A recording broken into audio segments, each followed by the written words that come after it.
What is going on today? What's up with the lighting on set? Guys, production, can we get something better, please? I wish it was just the lighting, girl. Have you seen what's on my head? Who put that stupid hat on me? I don't know what's wrong. Today's going to be difficult. I don't know how we're going to get through today. Sorry guys, I'm here. Sorry, I'm late. What? Sorry, this was the best I could do off of Amazon at such short notice. Dude, no. You're not supposed to wear it. What do you mean? You're supposed to be a bear, not a lion.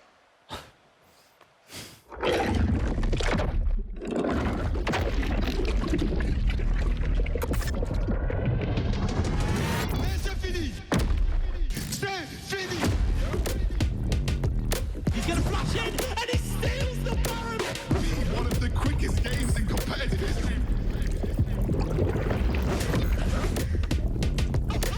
How did that connect my engine? Shockwave onto 4! Double kill for him on the Jinx! That was disgusting! Carmine Corporate damage as EU Masters Champions! Welcome back to Berlin, Germany, home of the Amazon EU Masters this week for our second summer semi-final. Yesterday we got to meet our first finalist and I can't wait to see who joins them after the series today.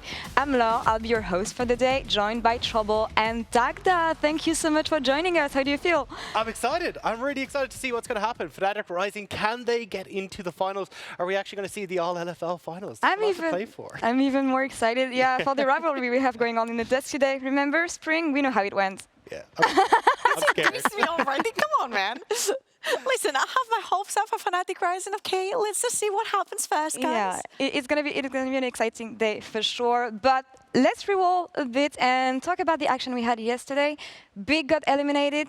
K-Corp goes to finals, back-to-back finals. Actually, it's the first time we see this in the EU Masters history.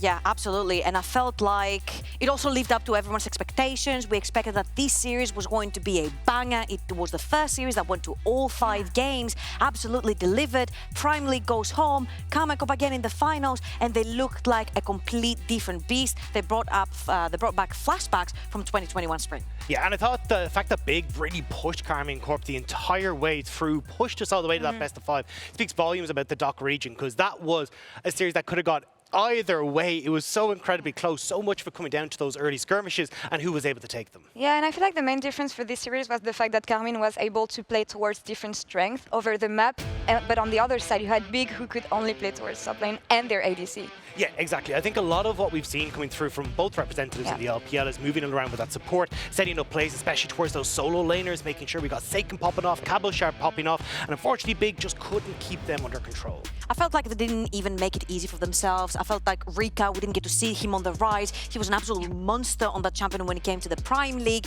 He was a secondary mid, always falling back on priority, which means that Akabane was never unlocked onto the map to wreak havoc like he's been doing the entirety of EU Masters this season. And I feel like Kamakov coming in with a lot of question marks, Cabochard shutting people up, Seiken shutting people up. I feel like this Kamakov looks to be on form like they were in 2021 spring when they won it all.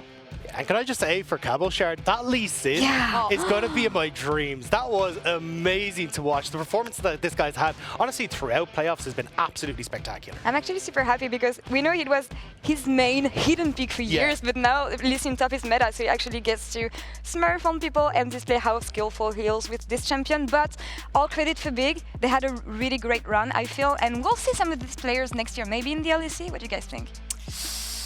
My eyes have always been on Kaduri when it comes to Big. I mean, Akabane, sure, hats off. He was one of the faster paced junglers we had. But I felt like when it came to team fights, if Kaduri is in a really, really good day, oh my God, his flashes, last millisecond, his movement, perfect. You can't reach him in the backline. He will min-max every single dash and jump and flash he has. I felt like he was spectacular. And talking about Akabane, we have to give some words about Syncroft because we talked about him at the beginning of the day, saying that he didn't play much for his team in the early game, but he was a completely different player throughout this series. Yeah, Syncroft was a monster. I loved how consistent we saw him moving in towards that mid lane, supporting Seiken. Every time we thought we see Akabane coming into the mid lane, Syncroft was there to shut him down. It just meant that when we got so many of these early skirmishes, they're going the way of Carmine Corp. Now, Big did try and fight back in the later portions of some of those games, but certainly the early game belonged to Syncroft. We'll see what Camille has for us on the finals on Sunday, as we will see them again. But for now, we have a second semifinals on our hands. Misfits Premier, Fnatic Rising. I want to talk about Misfits Premier first because their journey has been amazing. They kept the same team, but they improved so much over the course of the year. Yeah, absolutely. I felt like when you invest in players that are of the caliber of Shlatan or Woolite, you get them on the first split. Maybe it doesn't work as well as you expected it to, but the fact that they believed in them and they kept the roster, allowed them to gel together, coming into this season and being an absolutely different beast, beating very convincingly Common Corp in the LFL finals. Very convincing victory right there, and coming into the groups, they definitely look like one of the three finalists that we mentioned at the very beginning. Big, Misfits Premier, and Kamako. Big is out of the picture. 2 LFL teams left. Yeah, I also think this is a team that's benefited massively from the meta we've seen in EU Masters, right? Having Shlatan as a jungler that's great at facilitating his lanes, playing off of that priority that they offer. This is where Shlatan has shown, not kind of that more farm-heavy style. So now we're getting that coming into EU Masters. He's stepping up massively. Jactroll alongside as well. They've been known as such a strong jungle and support, and it's great to see that they're having success now on the Rift with this combo. Yeah, and I'm glad that you mentioned these two players because over the course of the year, they mentioned the fact that they had their chances, but for them, this may be the last chance to prove themselves. And I feel like, well, they did it completely, being maybe the favorite team here at the EU Masters Trouble. I think it's a big stepping stone when you play in the big leagues. Something goes wrong, anything can go wrong. You're very young, you're not at your peak, and then you start climbing your way back from the ERLs. I think this is very important, and also seeing the drive of a player that's been there, but they're ready to redeem themselves and get back up to the top. I feel like it's very commendable. Yeah, perfectly. And I mean, for Misfits Premier, I think it's about taking the revenge on the MLC, yeah, recovering from what BTXL did to them in spring, but also maybe having the rematch against K-Corp on Sunday. On the other side of the table, we have Fnatic Rising, who are, I want to say, the biggest underdogs maybe of this tournament, but also they have so many rookies. Yeah, I love watching this team though. The growth that they've shown over the course of EU Masters has been absolutely insane, because when you think back, they had to play the entire way through play-ins. There was all the back and forth about tiebreakers, then they go 2-1 trying to get in towards groups. They get in towards groups then, and then they end up in just barely avoiding another tiebreaker there. And they go up against Movistar Riders, who was the team that they tied with in play-ins. And suddenly, out of nowhere, this team looks completely revitalized. They take the quarterfinals handily, and I think a lot of that is coming from the mid lane, where Dajor has really stepped up, changed his champion pool, and also looking at Rhuckz down that bottom lane, who has started to open up onto the map more and really starting to facilitate his team in those early stages. I mean, looking at the NLC and Fnatic Rising and their course through the NLC for them, it's been struggle after struggle, losing to BTXL in the finals in spring, losing to Tricked now in the summer, but coming in as the favorites at the end from the NLC, making it all the way to the semifinals pretty convincingly, I might say. I feel like it's a lot of the trust that they put into their mid laner, giving him the champion she wants to play, putting their faith and resources into him, wanting him to carry. And I think it's always a little bit of the story, not just with Fnatic Rising, but the Fnatic of the LEC as well, finding these rookies, bringing them up and helping them evolve. I agree, and I feel like this underdog status that they have has been paying out for them really well. Pride actually mentioned this earlier in the split. Let's see what he had to say. I think being the underdog, for me at least, it's way easier than being this team that's just expected to win, you know? It's way less stressful, and therefore we can perform better, I think. When you play without fear, this is the moment you can show the most, I feel. I 100% agree. I mean, when you don't have that pressure on you at all points in time, that's when you can show what you're really capable of. Get to shine and show that you deserve to be where they are. Because honestly, with the Fnatic Rising and the growth they've shown, the preparation they've shown, I 100% believe that they deserve to be where they are. I agree, and that is a beautiful story for our underdogs, Fnatic Rising. But today's story is all about Misfits Premier. This is about their great comeback, and this is about them taking down K-Corp in summer. This is about a team wanting to establish themselves as the best team we have in the EU. Sorry, we have a problem here. Things is going off course. That's not what we rehearsed. BTXL beat Misfits Premier in quarterfinals in spring.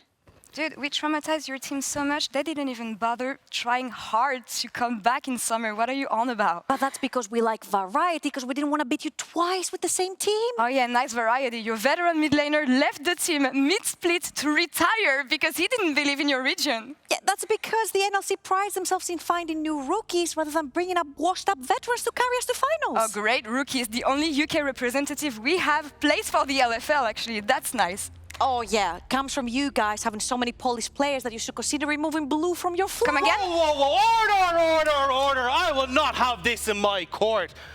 All right, Laure, you've brought your first witness to the stand. Sertuss, you're about to be cross-examined. Sertuss, thank you for joining me ahead of your game. Big day today, but I want to say Misfits Premier is coming as favorites, as you can imagine. You got eliminated by the NLC in spring. What is this best of 5 about for you today? Yeah, it's will be, I think, a tough one because we got kicked last split by the NLC as well. I think Fnatic Rising, they will be prepared. And yeah, for me, it means everything. I wasn't in the EU Masters finals before, not even semis. And we all worked hard for this. And we really want the LFL finals and the EU Masters. So we will give our best today. Well, let's hope luck will be on your side today. I kind of want to have the rematch of the LFL final as well, but we'll see about that. Tell me about the opponents, Fnatic Rising. How did you prep against them, and what can we expect from them against you guys today? I think they're pretty coordinated, and they also like don't do kind of mistakes. I think their jungle and support, they have a good synergy together, and when they see an opportunity, when someone of us is like alone in river, they will probably look to kill us. So we will make sure that this won't happen. And other than that, I think we are confident that we're gonna beat them. And yeah, I can imagine. I mean, again, you came as the tournament favorites, described by most of the teams and most of the community for this Amazon EU Masters. But tell me about the improvements for Misfits. What did you learn so far throughout the tournament, and how did you grow up as a team? I think overall, this split was really successful for us, also individually. This is also thanks to our coach Shiva. I think we have pretty good drafts so far. We are playing our comfort champions, and we also know our limits, kind of. And yeah, we have a pretty good synergy, especially me with Shlatan and Jactroll. Like our 3v3 in River, like we always look for it if there's a good opportunity. And yeah, we have also pretty good rotations around side lanes, especially me and Shlatan. We try to look to dive a lot on side, and yeah. I agree. It is a deadly combination, and also something Dajor is going to have to be careful about on the mid lane, as he's coming as one of the rookies here at this EU Masters. What's your take on your opponent today? Because I noticed that you have very different champion pool, and you serve very different purposes for each team. I mean, I didn't watch so many games of of the enemy mid laner, so it's kind of hard to say. But I think he has like a small champion pool. Like he played a lot of Sylas, TF, and Rice. So in the best of 5, I think we will be good prepared. And yeah. Well, you didn't watch too many of his games, so I will understand that you come as confident here in this matchup. But for now, Sertuss, thank you so much for the interview, and best of luck today against Fnatic Rising. Thank you very much. Bye. Well, we had something between confidence and bad manners. I want to say here. It's a fine line between arrogance and confidence. Right. And he has both. But I mean, in this matchup, obviously, he comes as the experienced player, the player with maybe more tools at his disposal. But also, when you look at the two players, they, as I said, they play very different champions. He mentioned the TF, he mentioned the Sylas, but I feel like he forgot some stuff.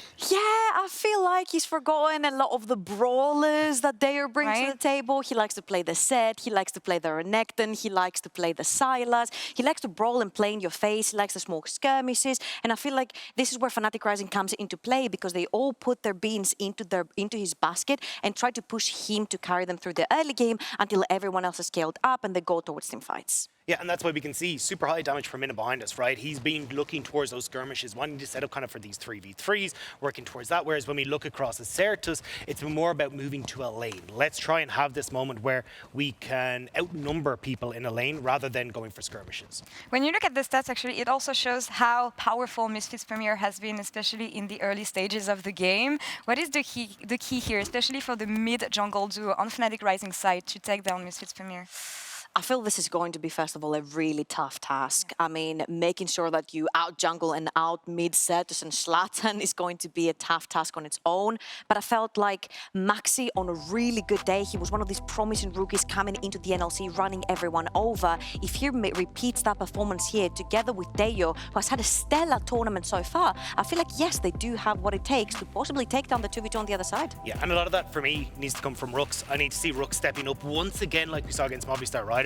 This was the big surprise to me in that series, was just how well Rhuckz was able to get out on champions like the Rell, Leona, like we're seeing on your screen, to actually set up his own team for success. And I think if you're going to get Rhuckz out on the map, you're going to be needing to contend with the LFL, who we already know both representatives play this very heavy roaming style with the support, setting up their solo laners, and at least in my opinion, play the most like quote-unquote like meta correct style. It is something we see a lot, actually, the jungle and support roaming together to influence the map, but I forgot to put up my flag. Actually, I just realized it. Moving it's okay. on. We know where you're. It is okay. Yeah.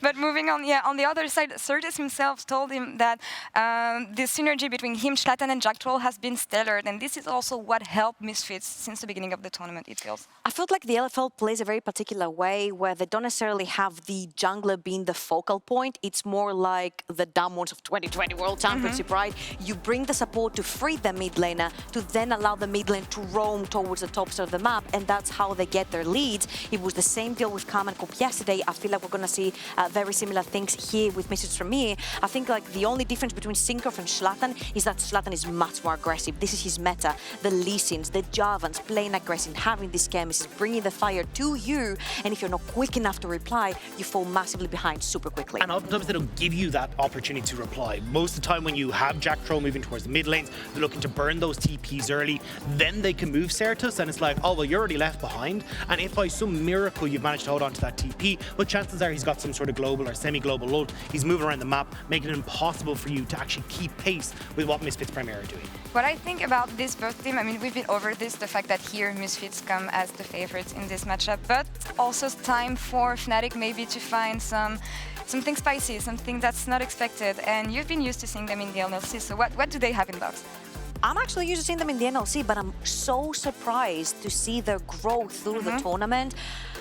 Being an NLC caster, I honestly didn't expect them to have a further journey than Trick did. And not only have they done that, but they've actually done that in such a decisive fashion where I'm honestly not even sure what we could potentially see from them. I mean, we could be putting our finger onto Dajor and being like, this guy is the carry, but like we can't forget about the stellar bottling that they have with Bean and Rhuckz. And Bean in particular is someone like very similar to Woolite. You won't see him too much in the early stages of the game, but later on he will pop off in a team fight. I was thinking just the preparation. Like when we saw against Movistar Riders, was they were ready for Movistar Riders. They knew what they wanted to do, focus down on that bottom lane, shut down any sort of aggression there, and then unlock Rhuckz, which was, as we said, kind of the first time we'd really seen this iteration. So I'm really looking forward to seeing what Fnatic Rising have coming into this. It feels like they're going to have something up their sleeve, just like they did with Movistar. They're going to have to strike in the early game, I feel. But for now, time for predictions. I won't give mine, but I'll let you guys go. Trouble, you go first. Who takes it? And No. You tell us yours, Laure. I'm really interested. Misfits Premier.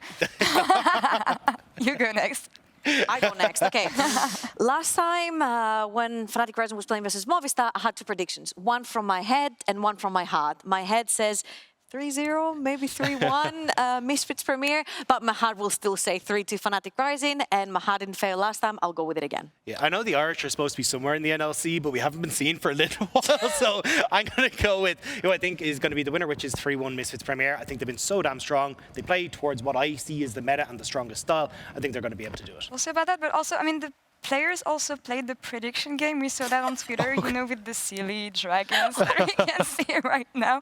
A lot of banter on social, as always. But I mean, what's your takeaway when you see a tweet like this? It pretty much sums up what Pride said, right? There's no expectations. We're literally the silly dragon coming from the NOC, and Big looked like a scary dragon. They went down with a fight, but they did go down. So like silly dragon coming in with no expectations can play your game freely, right? Yeah, and honestly, I think it kind of does a injustice to Fnatic Rising. Honestly, I think they've done spectacularly. I think they should have done the NLC proud. And now as we start to move into this series, I'm just excited to see what they can bring to the table, because it does not feel like they're just out of this. Let's take a quick look at the drafts. We didn't talk about this priority in picks. Where do you think Misfits should target, and which lanes especially, which kind of champions, what kind of ban can we expect from the first rotation? I'm looking at the Lee Sin. I think Lee Sin has been so damn important this entire kind of playoffs long. I think both teams will be looking to try and get their hands on that. The flexibility is super strong as well. We already kind of touched on the mid lane pool as well. You're looking at TwistedFates. You're kind of bringing those stuff. You got the Siluses there for Dajor too, and for the love of God, do not give Woolite Aphelios. The fact that this man has actually get Aphelios 8 times, like, this champion is busted. And the fact he's got a 75% win rate over the course of 8 games says everything. Do not let Woolite get this champion, please. I feel like Rakan would possibly be a champion of contention right here. I definitely do not want to see the Rise, if Fnatic Rising are planning on winning, unless they want to take it on Dajor. That would be a pretty good pick. But like, you've got 3 globals that you have to think about: the Galio, the TwistedFate, and the Rise. You need to either deal with them or ban them away. And then you've got a bunch of other things like the Lee Sin that can be heavily flexed. Shlatan is probably, if not the best Lee Sin that we have in the tournament, among the top 2 at least. So that will be a big point of contention. And of course, I don't necessarily think the Aphelios will get banned, which is a big question mark right there, but we'll see if Fnatic Rising have something to double down on that. An answer maybe on that, but also when you think of Misfits, they've been the most proactive team in the early game, can create the biggest leads out of the first 15 minutes, maybe aim for late game composition rather than striking in the early game for Fnatic? It's so hard to call, because the biggest problem for me is, like, when we're looking at the AD carry pool, right? You see the Aphelios, we get a lot of Ezreals, we get kind of Tristan and Shlatan in there, but a lot of it comes down to like priority in that role and how you can then unlock the supports to play through the rest of the map. And I feel like if you're going to go for these super late game scalings, apart from the Aphelios, a lot of them just don't have great wave clear. Maybe you can go Jinx or Thresh, but the biggest issue that I see is that uber late game. You just give so much pressure on the early map between Rift Heralds, Dragons, everything else. It just feels so hard to deal with if you don't have any sort of answer. It's going to be as difficult for Fnatic Rising here, but we'll see if the underdogs can play freely and unchained as they look to take down the tournament's favorite. One goal, joining Camille in the finals. Let's send it over to Casters for game 1. Thank you so much, Laure. Yep, it's me. I'm Munchables. I'm joined by Jamada. The Brickcast has returned to EU Masters once again. Jamada, last time we were casting together was literally the semi-finals last time around. It was Prime League versus NLC. This time it's NLC up against the NFL. NFL? Wrong sport. Wrong sport. It's all right. We got there. Look, we're back with the hair diff cast, and yes, I am so excited to, get to cast Fnatic Rising, kind of back-to-back, right? Quarterfinals. Now I'm get to sort of oversee the semi-finals run as well. But I think it's going to be a tough ask. I think, like the desk was kind of saying, right? Misfits, realistically, the kind of second favorites to make it all the way alongside Carmine Corp, and obviously Big were knocked out by Carmine yesterday. But enough of that. We're ready to pick some bads. And yes. All right, so Jamada, let's hit me with some knowledge here, because we were talking about picks and bans before the show today, and there are so many things that are priority. Lee Sin, I think, #1 prio. Both of these junglers absolutely adore the pick, but there were so many different things that are going to be contested. Yeah, absolutely. I think you have to, in particular, wow. All right, Misfits, respect banning the Gangplank from the get-go. I was going to say, in the Movistar series, Gangplank was a really big factor as to why Fnatic were able to repel so many Movistar dives on the bottom side whilst they were running that Kalista. So obviously Misfits respecting that from the get-go. The Xin Zhao is something that's commonly banned away, but definitely expecting things like the Lee Sin, maybe even the Aphelios comes out as a ban from Fnatic Rising, just because Woolite has had so much access to that champion, I think. How many games is it in a row now? 7, I believe, in a row. He's played, across the course of EU Masters main tournament, he's played 8 games on Aphelios and 2 games on literally anything else. 1 on Ashe and 1 on Varus. So I think taking Aphelios away from Woolite could be a ticket to victory. Yeah, and there goes the Lee Sin. I totally agree. I think removing that Aphelios definitely might have to shift Misfits into a slightly different style of play. Another pick I also have my eyes on is Bean's Varus, because I think when Bean swapped over to that Varus in the quarterfinals, Fnatic looked a little more comfortable in general as a unit, playing around Bean, playing around the poke of the Lethality Varus too. We'll see if Misfits maybe read into that, want to ban that away. Instead, they're going to look towards the Renekton, focusing on Pride and of course the Yours champion pool at the same time. And we'll see whether Fnatic Rising want to remove away the Aphelios away from that. I mean, obviously you have the Viego, you move away all three, but then Misfits, you get, kind of still the first choice on any other junglers still up and available. I think you give over the Viego probably comfortably to Shlatan here, and then you have something prepped and ready for it, assuming that is of course what Misfits want to do. And there you go, there's the Aphelios ban. All right, well, Prophet Jamada here, predicting all of the bans as the Aphelios comes on through. And now over to first pick for Misfits. Now, we talked about the Lee Sin being a priority, but that's banned away. Viego, that last top 3 jungle, has been locked in here for Misfits. Yeah, exactly. It's of course the trifecta of the tournament, the Xin Zhao, Lee Sin, and Viego. So after that, you start to move down to things like the Trundle. We've actually seen MAXI play Jarvan. We'll have to see whether or not he wants to pull that one out into a champion like Viego. Of course, giving over such a powerful champ in terms of the resets for the knockup on Jarvan, very, very scary, but if you can get the team fights to work, it will definitely get you some kills rolling. And there you go, there's the Varus for Bean. I spoke about how that was such a pivotal pick for him in the quarterfinals again. Fnatic Rising just know so well how to play around Bean in general, but on Varus in particular, it just seems like they feel so much more comfortable. Yep, feels like Bean got a comfort pick for himself, and now to the mid lane as well. TwistedFate, another pick. Both of these mid laners would be more than happy to take, and this is going to be only the second time that Dajor plays this during the regular tour. But not only that, I've just realized LeBlanc is actually up for Sertuss. And this is a pick which has pretty much been almost universally banned for him at the tournament. I think the only time it was left up, he locked it in. So this is going to be a bit of a statement here if Sertuss wants to lock it into something like TwistedFate. Of course, you can have a relatively okay time in the laning phase. There it is. And there is just immediately going to snap it up.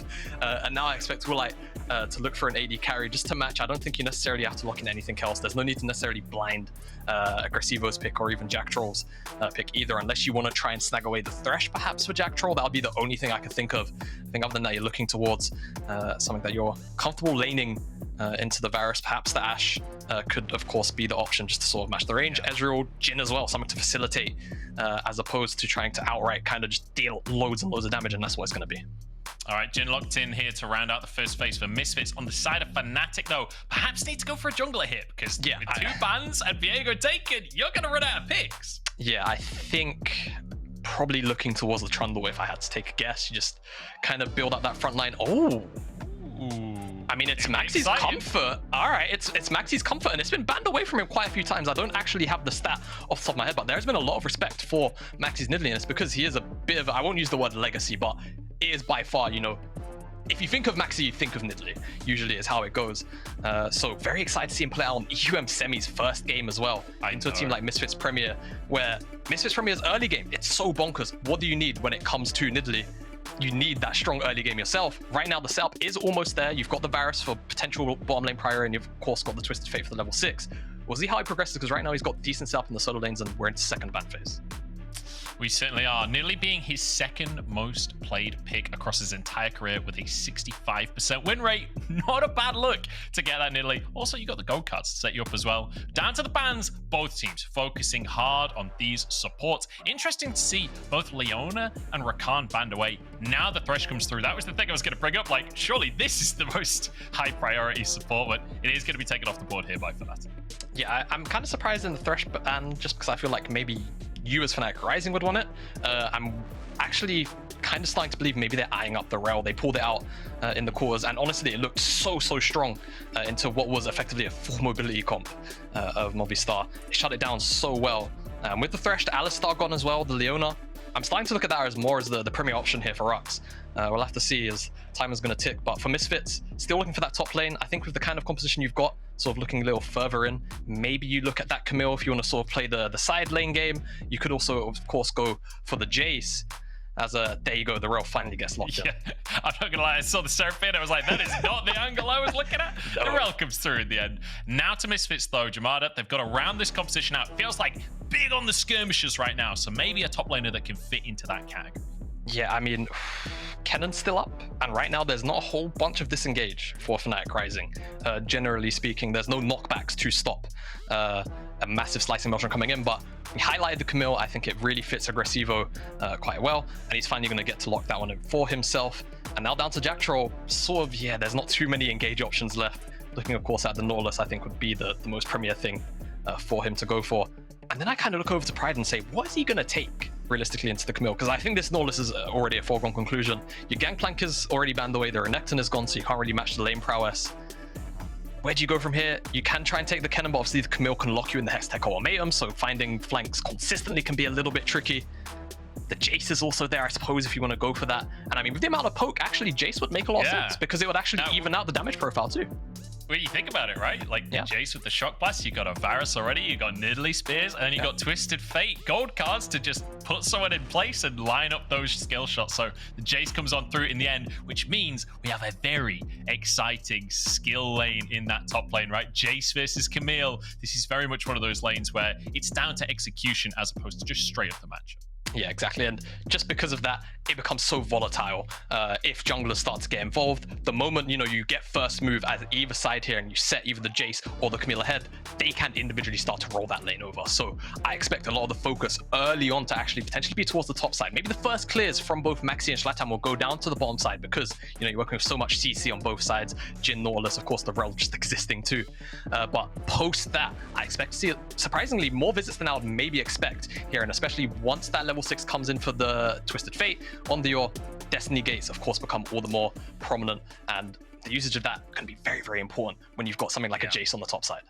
And that feels exciting for the side of Fnatic Rising, right? You've got this rookie mid laner coming in, replacing Febiven. And when he did, the style of this team changed. His champion pool different to what Febiven was bringing to the table. And now in the semifinals, goes for this Twisted Fate. He has to be the one setting the pace for the side of Fnatic Rising, the last non-LFL team in the tournament. And I just want to mention as well, this is the third time now that Fnatic Rising has made it into the top 4. This is a team that has never made finals before. If they can win today, they will make history. And already they're bringing out some interesting strategies to try and make that happen.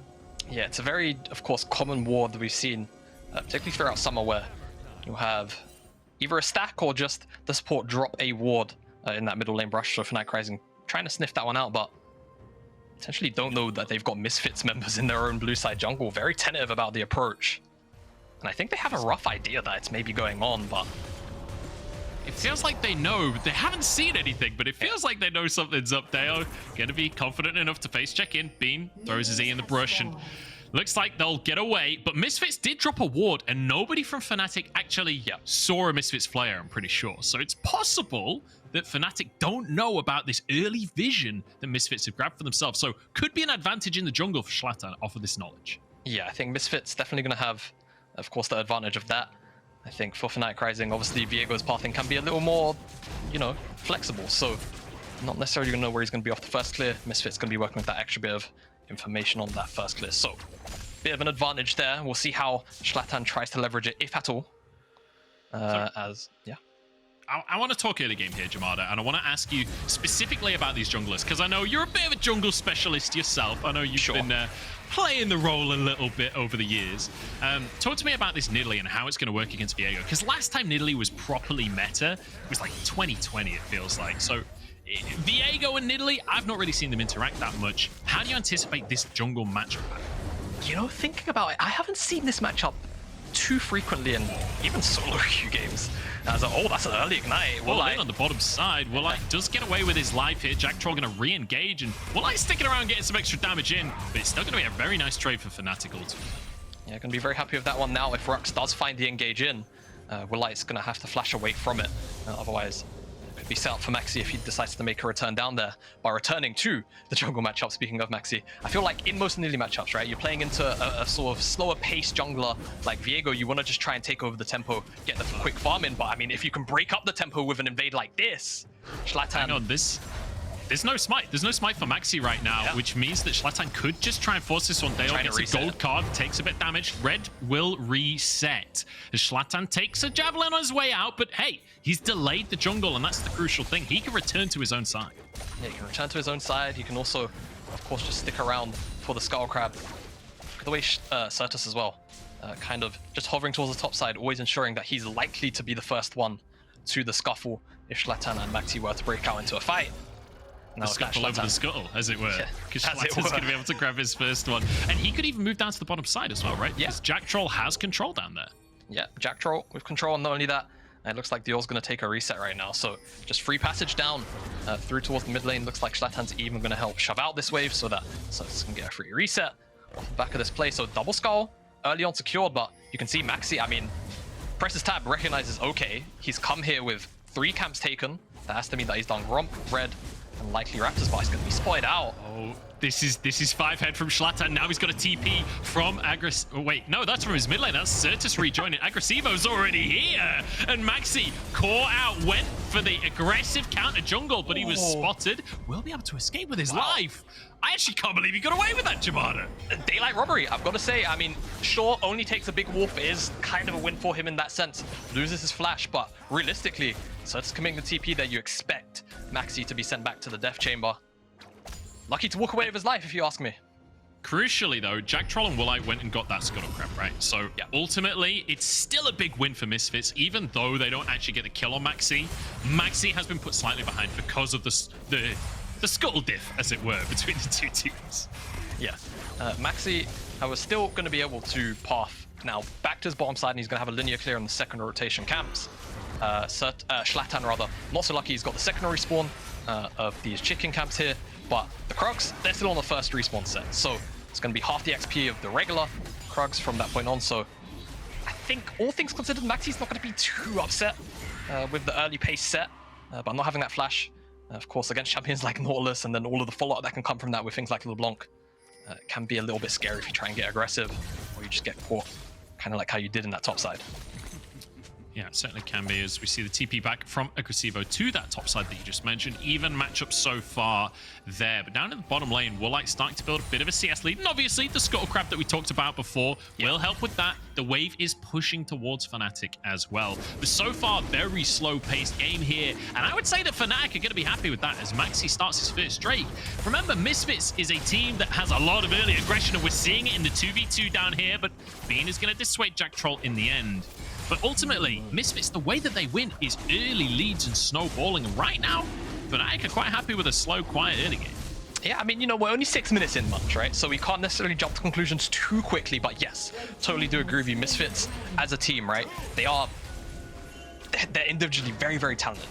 And normally what that brings is very large gold leads, you know, sort of at that 15 to 20 minute mark. But definitely at this tournament, it feels like if we start to see the game go, you know, onwards of 25, onwards of 30 minutes, the decisions start to get a little bit slower, they start to get a little bit sloppier, and it gives, you know, the enemy team they're playing into a little bit of an opportunity to slip back in. And I think Fnatic Rising, on the opposite side, they've been such a great mid-game team onwards where they leverage the strength of their globals. Oh, Sertuss, very, very cheeky. Take away the chicken camp there. And I think if Misfits can't leverage a huge gold lead in the early game, right? We're talking 2,000-3,000 gold as Destiny Gate pulled, actually.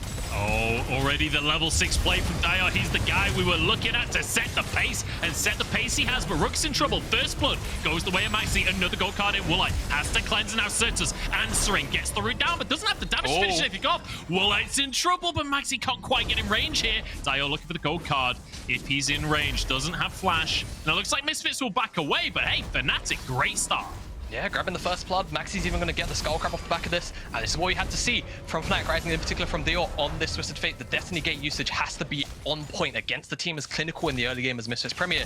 Every single use of that ultimate has to yield some kind of almost major advantage, I feel like, to keep Misfits in their place. Yeah. And that's exactly what that was, their first blood going over to MAXI as well. And the one time we've seen MAXI on the Nidalee at he got the ball rolling, and it looked very, very scary for, I believe it was Big they were playing against. Yeah, and I think a key thing as well about that ulti there from Dajor is that it wasn't the typical TwistedFate early game ultimate that you think of, right? You think of playing towards a side lane, the jungle comes in as well, and you go for like the 4v2, that kind of style. This was a reactionary play to catch someone out in transit in the river. Yeah, just they just found the opportunity. They sort of butted heads in the river, and they was like, I can make this a numbers advantage, sure. And it yields that big result for them. Now, on the flip side, how are Misfits now going to respond? They've got the Herald up, it has spawned, and I feel like in the top side, for the most part, it's been a little bit wishy-washy on the priority here. But Agresivoo, actually, speaking of the top side, might get a good trade in. No flash on Pride. Trouble, that's big damage. That's the ulti coming down. Pride is gone. Is Agresivoo easy solo kill? Yeah, very easy solo kill with the Ignite. Racks up enough damage. Pride just a little bit too much disrespect against the Camille hook shot there. As now we'll see what Misfits exactly want to do with that advantage up in the top side. If anything, really, we do have Shlatan there on the top side clearing out his camps right now. But do they want to turn it into a Herald? Agresivoo is going for a reset. Sertuss might also look for a reset of his own, but for now, all quiet. Yeah, we slowed down for a minute here, and gold almost dead even at this point. So it's important to remember that even though there's been a pick on either side, right now we're relatively dead even in the game. And I will say one of the concerns I would have for the side of Fnatic here is that you're playing Nidalee, right? The whole point of Nidalee often is to get that CS lead.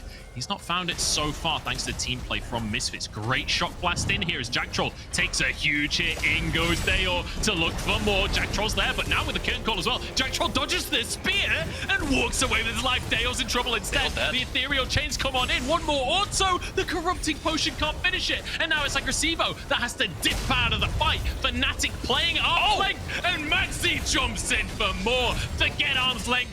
He's going all the way in. Now, gold can't proc. Sertuss won't go for more. Yeah, won't go for more. Fnatic Rising, they do lose out on the Herald. Shlatan did pick that one up under their noses as they were going for the aggressive play. But all in all, I think Fnatic not too upset with that as Agresivoo going for more here. Misfits are upset about it because they want to find themselves a pick, and they found it once again onto Pride. He's not having a good start to this one as Agresivoo and Sertuss just take him apart. Yeah, Pride getting a little bit picked on here by Misfits and Agresivoo in particular, with the help of Sertuss this time around. I look to the next couple of minutes to see how exactly Misfits are going to use this Herald now that they picked it up. Is Fnatic Rising with a very minor gold lead. As look at the almost 2,000, 10 minutes in. Like, here's the thing, right?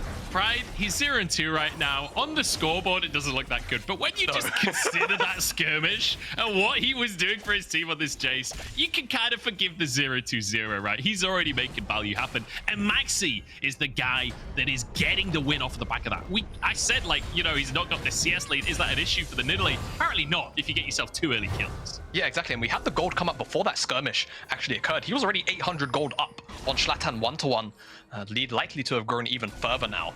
So let's see what he can do, how he will leverage this lead again. We said it's a very comfortable champion for MAXI, and I echo the sentiment. Yeah. Pride potentially in trouble. That's a pretty big wave starting to accrue, and Misfits, they know their target. Pride, my boy, there's nothing you can do on this one. Doesn't even have his flash available. He's 1v2 and he's taken down. And importantly, there's a Herald in the pocket of Shlatan as well. They'll be able to go for so much in this top side. Yeah, they will be able to get a lot. Fnatic Rising aren't willing to commit loads of numbers, and looks like they are going to do just that. As the 3 members approach the top side, going to push Misfits away, so no Herald will be dropped. Though Pride losing so many creeps underneath the tower, surprisingly only around a wave down. Considering the 3 deaths, I think he's going to be okay with that, but he sits at a 2-level disadvantage in the lane. So Agresivoo, he's going to have a lot of freedom on the side lane as the game progresses. And I mean, that's assuming he even wants to play to the side lane. He could actually come and join team fights if that is the angle that Misfits want to go for. And I mean, a Fed Camille can kind of just get away with just about daylight robbery if she wants to.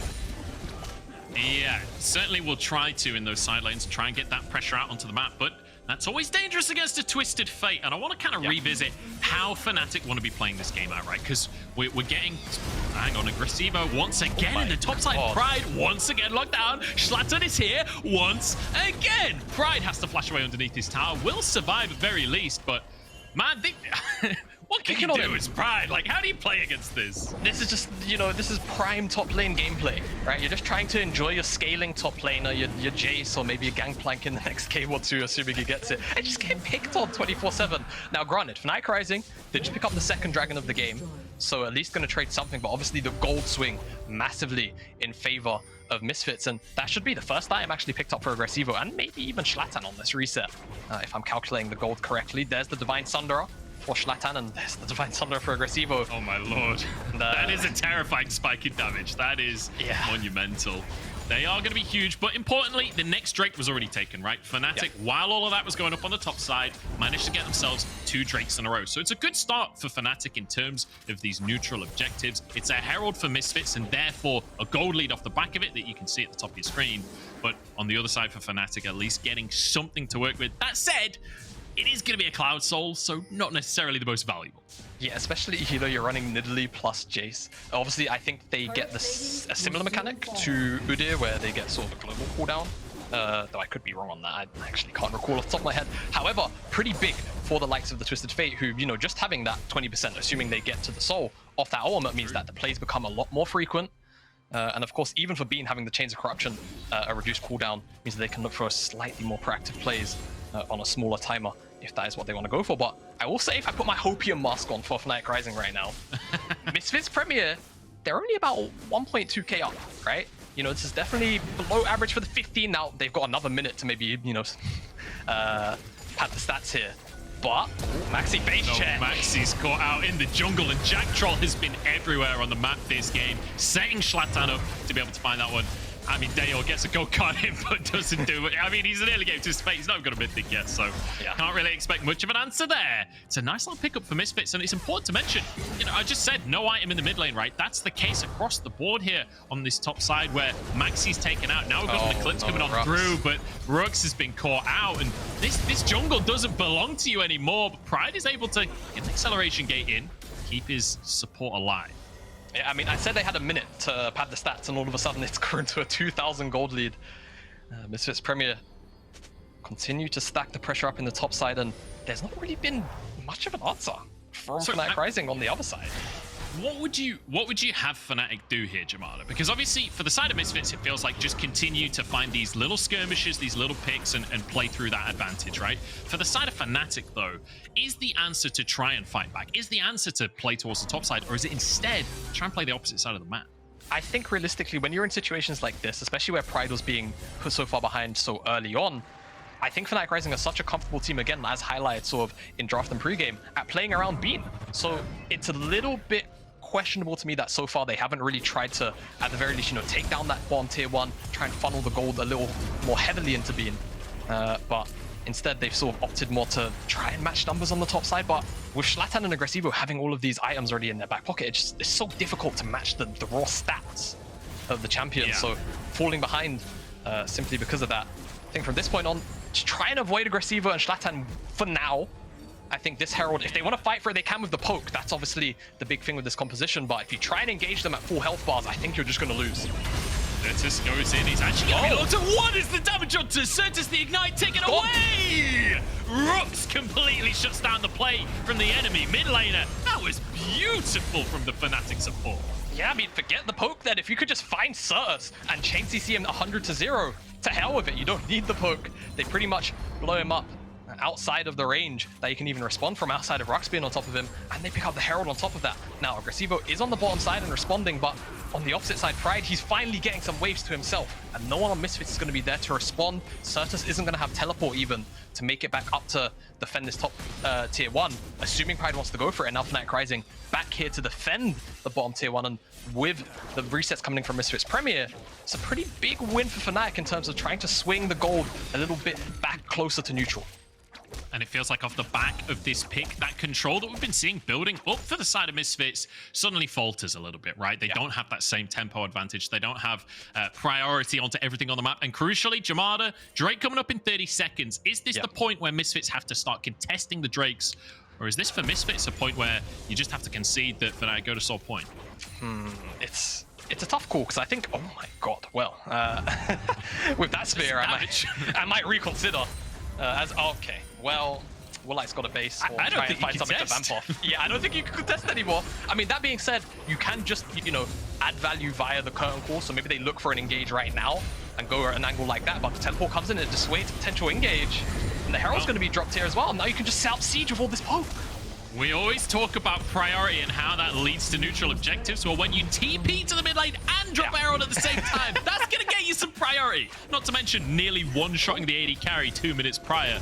And now over towards the Drake they go. Agresivoo, though, does steal away that Scuttle Crab before the play, which means permanent vision there for the side of Misfits, which is going to be very, very handy for denying this potential Drake. Yeah, now Fnatic Rising, they're not all quite on spike, right? You still have the tier items to come in.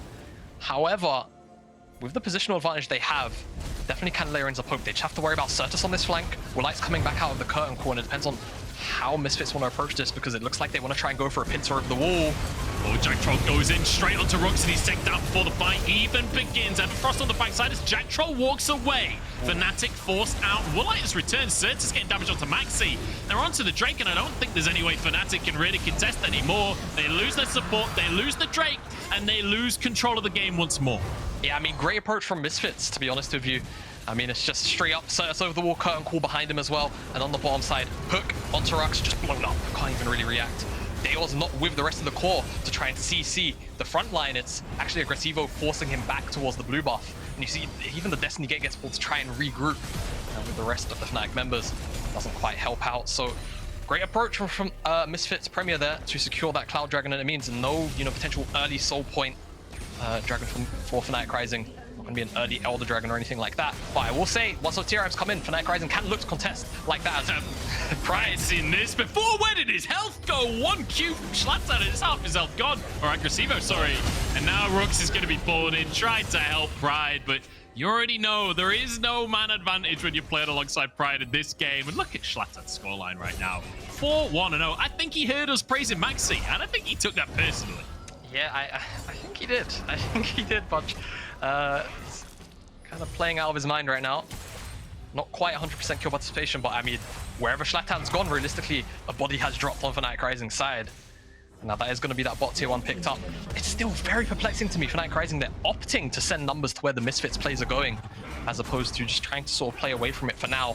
I think the outright skirmishing power that these Misfits Premier Champions have, compared to your own, you want to try and pull numbers advantages yourself, right? With the Destiny Gate, cheeky sort of rotations where you cheat waves like that. Yeah. So definitely a questionable one for me. The question for me now, Jamada, is we've just broken the 20-minute mark, right? And when you and I were talking before the game started backstage, we were saying that Misfits, they're a team that when they've got a massive lead at the 20-minute mark, they'll just snowball and take over from that point. Is 2.5k enough of a lead? Is this the point where Misfits just run away with it? I would traditionally say yes, but I think Fnatic Rising have been playing such strong sort of mid-game onwards, this sort of 20-minute mark gameplay, that I wouldn't be surprised if Fnatic Rising hold on for quite a long time, or even turn the game around, as Misfits, they were looking for a play on this side lane as a potential response. I'm not going to find it, like you say. So just a bit of a standoff into a retreat from both ends. But it's definitely still Misfits with the control. It's about what more they can take off of the map as a unit here. I'm a little surprised they didn't go for the dive there, honestly, but there's a hook in the jungle instead. Look at this CC chain. MAXI does not get to move, but will be able to flash out and dip out and heal himself up and somehow survive. He's even got the red buff, but looks like he'll go for the reset.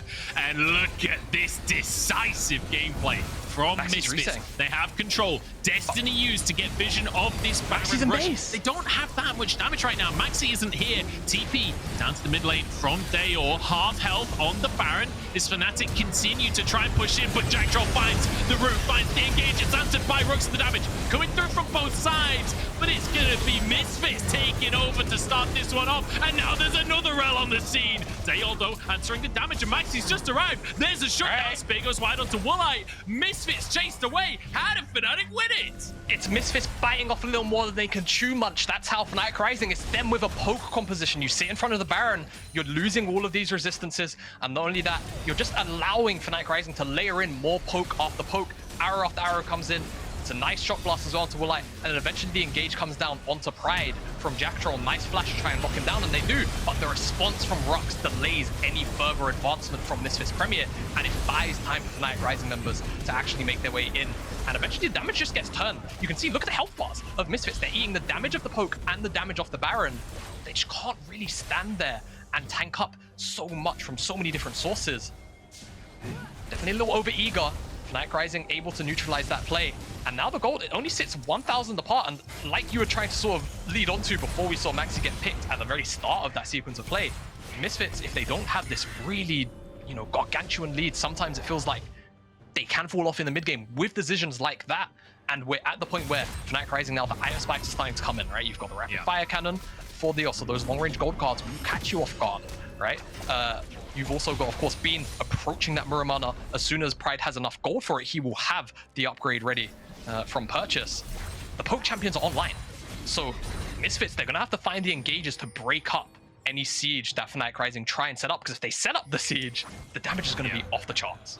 And I think it's worth mentioning, since we're both British gentlemen and we're watching an NLC game here, it's worth mentioning on this side of Misfits as well that this is a team that will not say die. This is a team that will scrap, and Bean feeling the wrath of that there from Sertuss, but he's going to be answered, forced to flash, and now the gold card there, Everfrost, and in comes Rhuckz. That is beautiful from the side of Fnatic, and guess what? Baron's on the cards. It's going to be traded for a Cloud trade.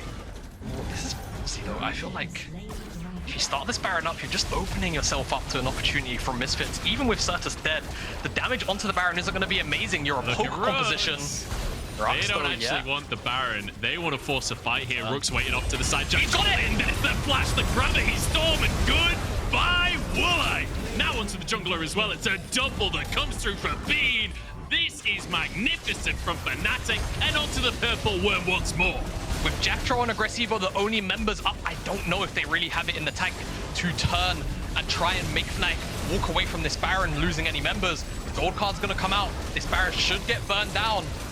Really nice stuff from Fnatic Rising, allowing Rhuckz to just sit in that bush. And eventually, you know, if you want to stop the Baron as Misfits, you have to walk in. It's as simple as that. So real nice play to make that turn work. It's kind of worried about the damage to come out onto the Baron, but if you can just get a turn in, there's nothing that Misfits can really do about it. And now it's Misfits who are sat in a gold deficit, and it's Fnatic Rising with all of the agency in the mid game now of this Baron buffers on this poke composition to set up siege wherever they feel like, and it will be on Misfits to try and break up this sequence of play. And I think crucially with that gold lead that you mentioned as well, this is the first time in the game after that first pick, right? Fnatic got first blood. Since that point, they fell behind in gold and they never managed to get back on top. 25 minutes is the moment where they pull the trigger, they get themselves a Baron, they get themselves a 2,000 gold lead. But with 25 minutes in, 2,000 gold is not enough to win the game by itself. They've got to find more with this Baron. Yeah, exactly. They gotta, you know, take that in the our top 12. Okay, maybe they'll get found themselves. Rhuckz has to disengage this time.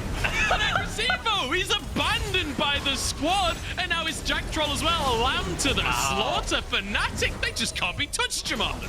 Yeah, this is the thing, right? You normally, when you think of Rell, you're like, okay, massive engages with the ultimate, you know, you pull in all of these members together for a bit of a wombo combo, but she also does great at disengaging divers too. And when you've got all of the follow-up CC, the gold cards, the Chains of Corruption, it just becomes so difficult if you're a sole diver of Misfits. And that's exactly what happened there. Agresivoo, he goes in, he thinks he's found his man to lock down so the rest of Misfits can at least try and follow up in one capacity or another. And he just loses his life, he just dies in CC. Can't even respond to anything. And that can be the strength. So, Misfits lose out on that mid-tier 2 now. Fnatic Rising take a quick reset. They still got just over a minute left of this Baron buff. It looks like they're setting their eyes towards the top side of the map now. Try and take as much as they can in gold. And we've got to return to this man in the mid lane, right? We've been talking about him all through the tournament for the side of Fnatic. Dajor steps in. Literally no ERL experience at all in any ERL prior to this split. Didn't even play a full split. And now comes in, brings out this TwistedFate as his first pick in the semi-final. 3-0 and 5, and every single play, it feels like he has confidence oozing out of his ears with the way he's positioned. Exactly, Munchables. It's so nice to see a rookie playing with this level of confidence. And of course, there were questions coming into EUM and even into playoffs when he did replace Feathervin, of course, but I think definitely silencing any doubters to those claims. And now Fnatic Rising, they've got just about this wave and the wave incoming with the Baron buff left up. Misfits, I think they can survive the onslaught by Fnatic. Push a little aggressively, they might be able to find this this inhib tower. They might be able to crack it open. Oh, Shlatan on the flank, potentially. They have so much damage, though. It's so Feels ridiculous. like this is a game of not actually fighting for the side of Fnatic. And guess what? You can have a flank because this is a Twisted Fate, and now the gold card comes on Sertuss instead. He's getting flanked by Dajor. That's going to be the inhib. These long-range compositions are so good with the Baron buff, and Fnatic prove it before our eyes. Exactly, and I mean, you know, of course, you've got the Camille to engage from really long distance with the hookshot, but she's squishy at the end of the day. She's practically just working with health stats and Merc trends. That's it. She will get blown up if she dives in, and she's not going to be able to actually stay alive long enough.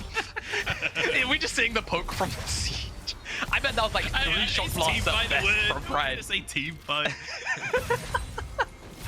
Oh, that's funny. So Misfits, they just don't really have enough, you know, long-range engage, right? There's no Leona, there's no Ornn on the side of Misfits to try and break up these sieges.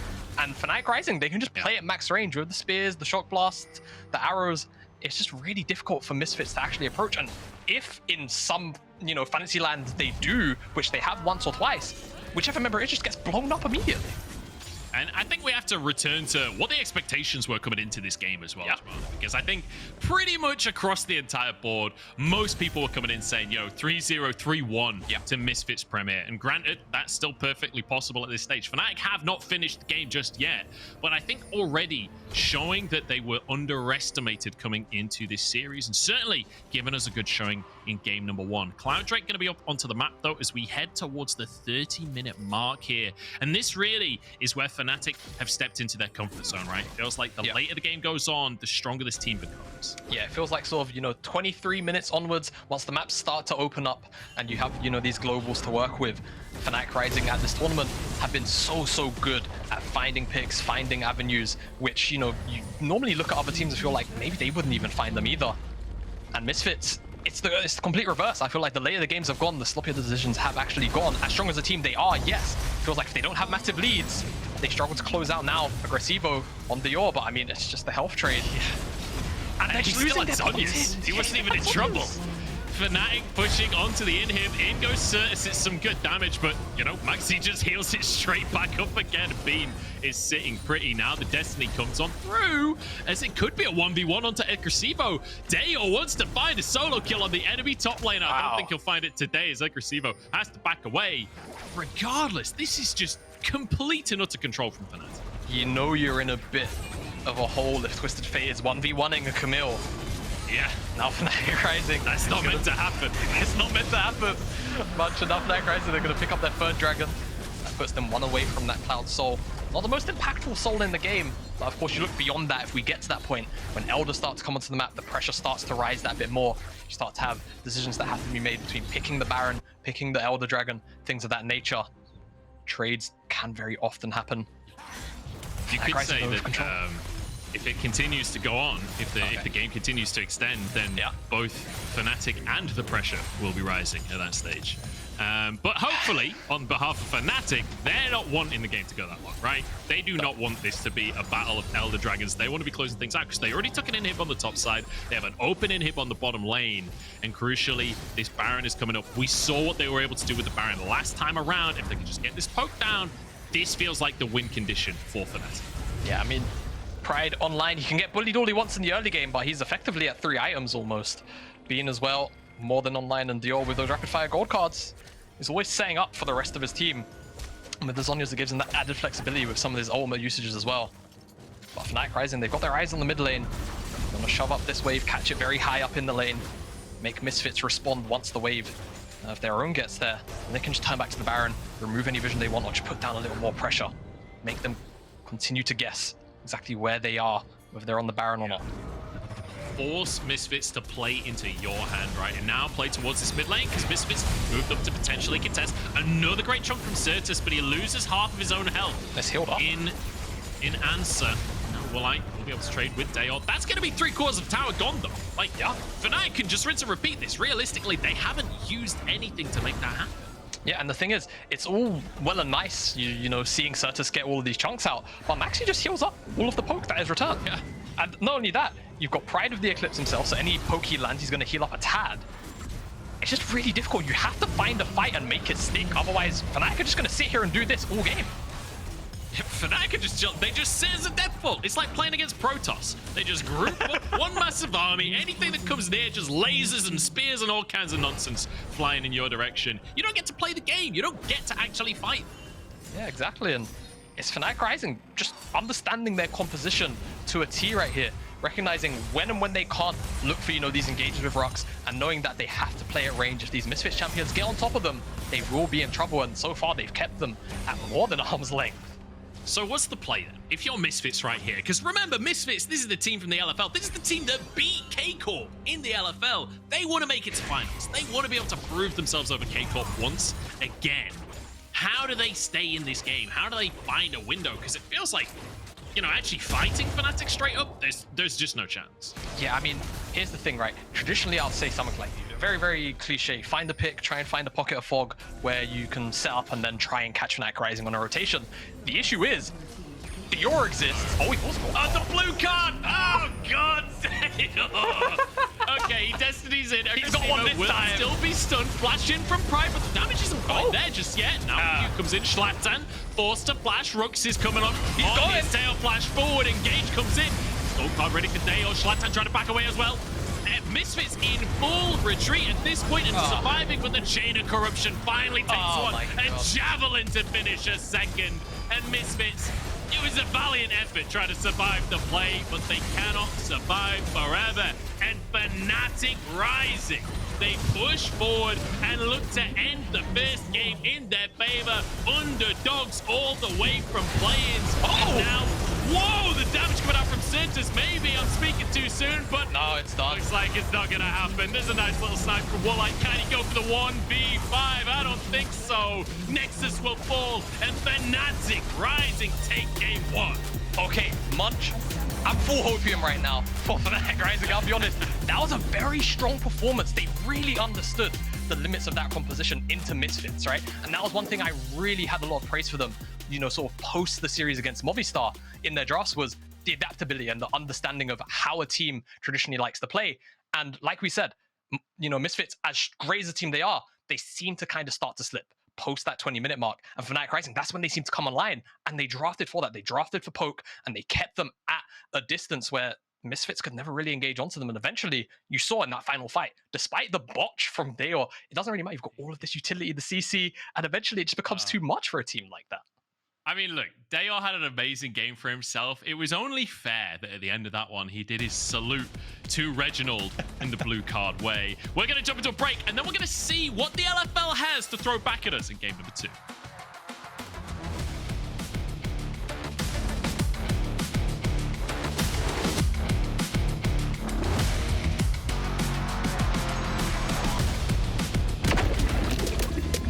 He's gonna flash in, and he steals the bomb!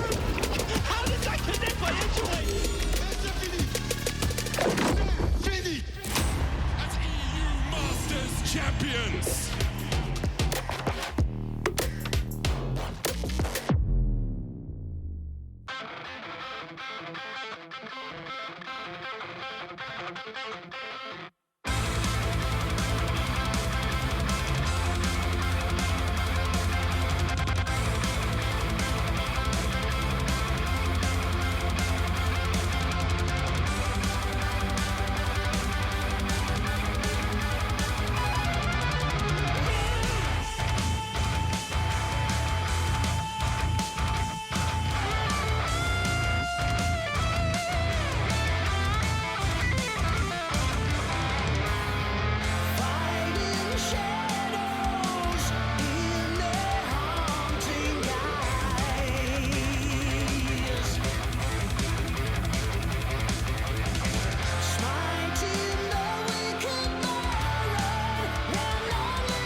Welcome back to the Amazon EU Masters. The NLC representatives show up strong in Game 1 as they grab the first win in this best-of-5. And we were wondering before the game what they had in stock, and I feel like they come in prepared today.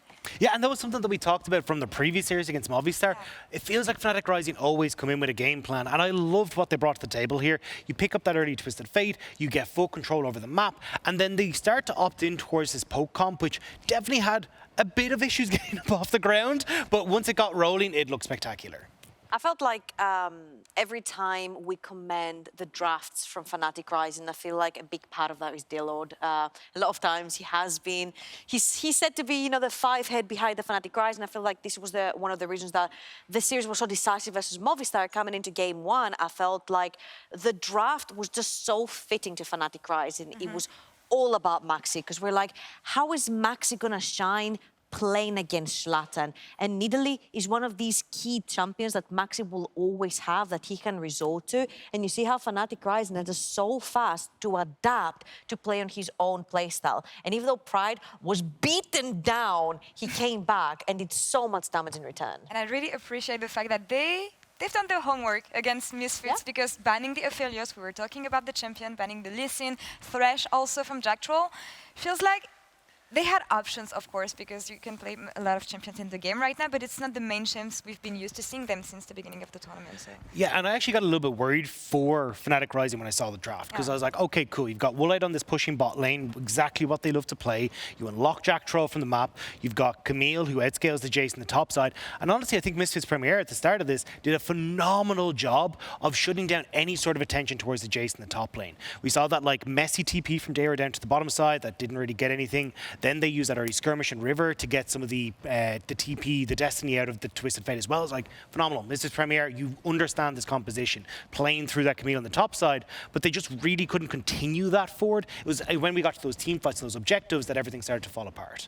For me, it was a little bit of a Dajor diffy. This guy was absolutely everywhere on the map. We saw it in the series with G2 and Mad Lions as well, how the TwistedFate and the LeBlanc interact. Later on in the fights, when the TwistedFate does have the rapid fire cannon and the LeBlanc jumps in, the gold card is gonna chase you back. But the problem with that Misfits Premier composition is that when the gold card chases you back, there's a bunch more poke that's going to follow that gold card coming your way. And I felt like this was the initial plan right here for Fnatic Rising. It's not necessarily killing members from Misfits Premier. It's about dissuading from a situation, pushing them further back on the map, starting to stack the dragon, starting to get priority, starting to get vision, and then they have to walk through the poke. This is the play that I was talking about, though, where we see this initial TP bot lane from Dajor, where he's not actually able to achieve anything with it. All right, TP off the board. Then we get this skirmish on bot side, which honestly looks great for Fnatic, right? They do get the pick, they use the destiny, they set this up.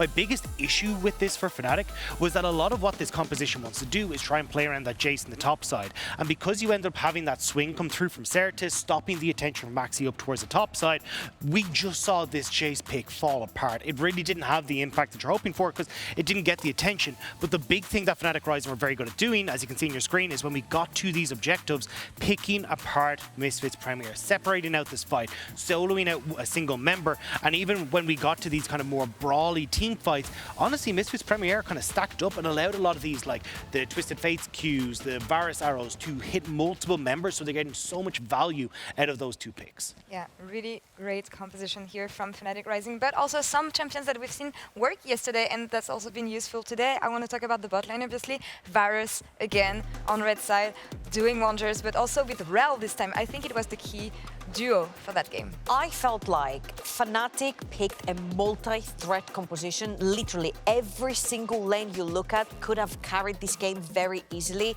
And I love what Dagda mentioned, the fact that you want to play with the TwistedFate towards the Jace, get that Jace up and rolling, but it was twisted all the way around. They had to play for Bean and Rhuckz, and did Bean and Rhuckz actually adapt to that and perform? I think Bean, by the end of this game, had the most skill participation out of any Fnatic member in this entire match. And also, Rhuckz's Rell was phenomenal. Every time Misfits Premier thought they had the perfect pick on someone, Rhuckz would just dive in the backline and stun 4 people. Yeah, and one of the big things when you've got like the Varus who's got these chains of corruption, you've got this big engagement of Rell, is like understanding how to play the map correctly. And this is the first time that I've actually, in EU Masters, looked at a team and went, you're cross-mapping really, really well. Like we saw them pick up these early dragons, they're willing to trade these second dragons, they run up towards Baron, they can pick off Baron super quick while all that focus is coming in from Misfits Premier onto the dragon.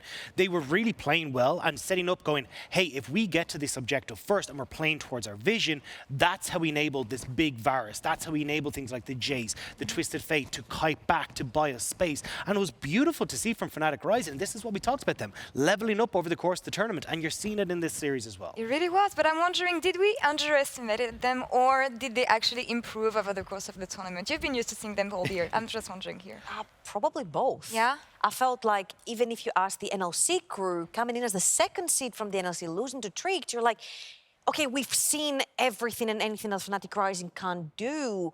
And Fnatic Rising pretty much slapped a no across our faces because this is a completely different iteration. This is a completely different team. They've all stepped up majorly. And I think what we set up in the pre-show and yesterday in the post-show is that they don't necessarily have one carry. The whole team can step up and take that role, and I feel like this is what makes them unique.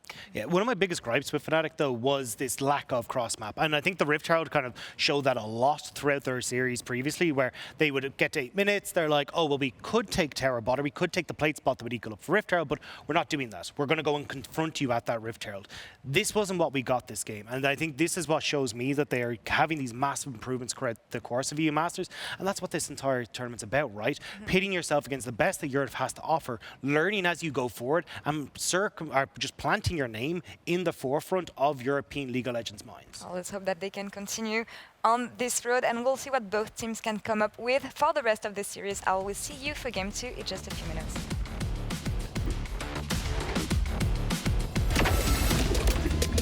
He's gonna flash in, and he steals the bomb! How does that connect by Edgeway?